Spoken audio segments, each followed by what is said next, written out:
ప్రణతి television వీక్షకులందరికీ నమస్కారం. ఈ నెల 15వ తేదీ నుంచి పవిత్ర గంగానదికి అర్ధకుంభమేళా ప్రారంభం కాబోతోంది. అయితే ఈసారి కుంభమేళా జరిగే ప్రదేశం అలహాబాద్. సాధారణంగా 12 సంవత్సరాలకు ఒకసారి వచ్చే ఈ కుంభమేళాకి చాలా ప్రాధాన్యత ఉంది, చాలా విశిష్టత ఉంది.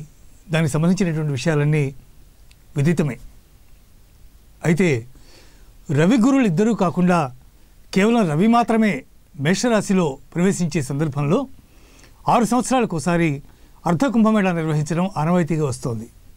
అందులోనూ పవిత్ర గంగానదికి సంబంధించి ఖచ్చితంగా ఈ అర్ధకుంభమేళా నిర్వహించడం జరుగుతోంది. ఈసారి అర్ధకుంభమేళాని అలహాబాద్లో నిర్వహించనున్నారు. అయితే కుంభమేళాలు రావడం లేదా అర్ధకుంభమేళాలు నిర్వహించడం ఇవన్నీ చాలా మామూలు విషయాలే అయినప్పటికీ కూడా, అంటే ప్రతిసారి కూడా జరిగేటటువంటి విషయాలే అయినా కూడా కుంభమేళాలకు కానీ అర్ధకుంభమేళాలకు కానీ పవిత్ర గంగానదిలో స్నానం చేసి తమ పాపాలన్నింటినీ పరిహారం చేయడం కోసం, లేదా తమకు పుణ్యగతులు ప్రాప్తించడం కోసం, లేదా గతించిన వారికి ఉత్తమ గతుల సంప్రాప్తి కోసం ఇలా రకరకాలుగా ఇబ్బడి ముబ్బడిగా లక్షల్లో జనం ఈ పవిత్ర స్నానాల కోసం వెళ్ళటం అనేది ఆనవాయితీ, సాంప్రదాయం కూడా. అయితే గత గోదావరి పుష్కరాల్లో కొన్ని ఇన్సిడెంట్స్ మనం చూసిన తర్వాత, ముఖ్యంగా ఆ జనసమూహంలో కొంతమంది తొక్కిడికి గురై మరణించడం చూసిన తర్వాత ఇలాంటి పెద్ద పెద్ద కార్యక్రమాల నిర్వహణ అనేది చాలా కష్టతరంగా, చాలా జాగ్రత్తగా ప్రభుత్వం ఎంతో శ్రద్ధ తీసుకుని నిర్వహించవలసినటువంటి పరిస్థితి ఉంది. అయినా ప్రభుత్వం ఎన్ని జాగ్రత్తలు తీసుకున్నా, ఎంత గొప్పగా ఏర్పాట్లు చేసినా ప్రజలు వాటిని సవ్యంగా పాటించినప్పుడే అంతా ప్రశాంతంగా హాయిగా జరుగుతుంది. ఎటువంటి ప్రాణ నష్టం, ఎటువంటి జన నష్టం లేకుండా ప్రశాంతంగా జరిగే అవకాశం ఏర్పడుతుంది.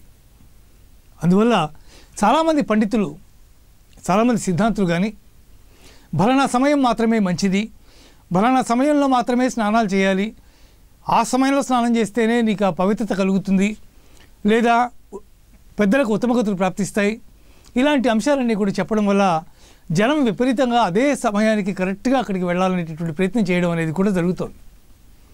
అందువల్ల మొత్తం పుష్కర కాలం ఏదైతే ఉందో, కుంభమేళా కాలం ఏదైతే ఉందో, ఆ కాలంలో కొన్ని రోజులు ఉంటాయి. ఆ అన్ని రోజులు కూడా చాలా ప్రధానమైనటువంటివి. ఆయా రోజుల్లో ఎప్పుడు చేసినా కూడా దాని యొక్క పవిత్రత, శాంక్టిటీ ఖచ్చితంగా ఉంటుంది.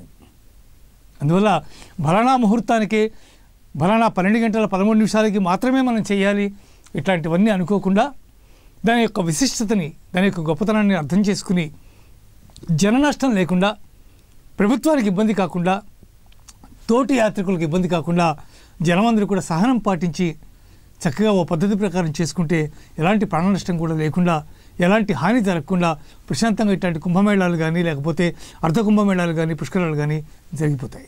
ఈ అంశం ప్రధానంగా ప్రతి టెలివిజన్ ఖచ్చితంగా మీకు చెప్పాలనే ఉద్దేశంతోనే చేయడం జరిగింది. జనవరి 15వ తేదీన మకర సంక్రాంతి రోజున ఈ అర్ధకుంభమేళా ప్రారంభమవుతుంది. మార్చి వరకు ఈ కుంభమేళా కొనసాగుతుంది. అందువల్ల అందరూ కూడా జాగ్రత్తలు తీసుకుని చక్కగా తమ యొక్క దైవిక కార్యక్రమాలు ఏవైతే ఉన్నాయో వాటన్నిటిని కూడా నిర్వహించాలని మేము కోరుకుంటున్నాం. దానికి సంబంధించిన వివరాల తేదీలు కూడా నేను మీకు తెలియజేస్తాను. జనవరి 15 మకర సంక్రాంతి రోజున అర్ధకుంభమేళా ప్రారంభమవుతుంది. అది మొట్టమొదటి పవిత్రమైనటువంటి రోజు.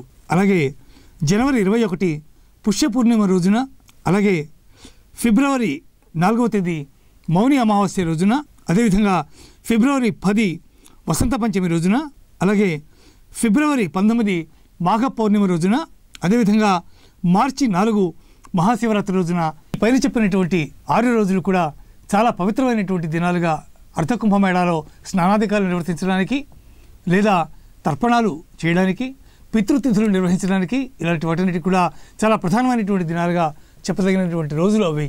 కాబట్టి ఆయా రోజుల్లో పుణ్యస్నానాలు చేసి మీ దైవిక కార్యక్రమాలు, పితృతిథులు ఇట్లాంటి కార్యక్రమాలన్నీ కూడా చేసి ధన్యులవుతారని ప్రగతి టెలివిజన్ ఆశిస్తోంది. నమస్కారం.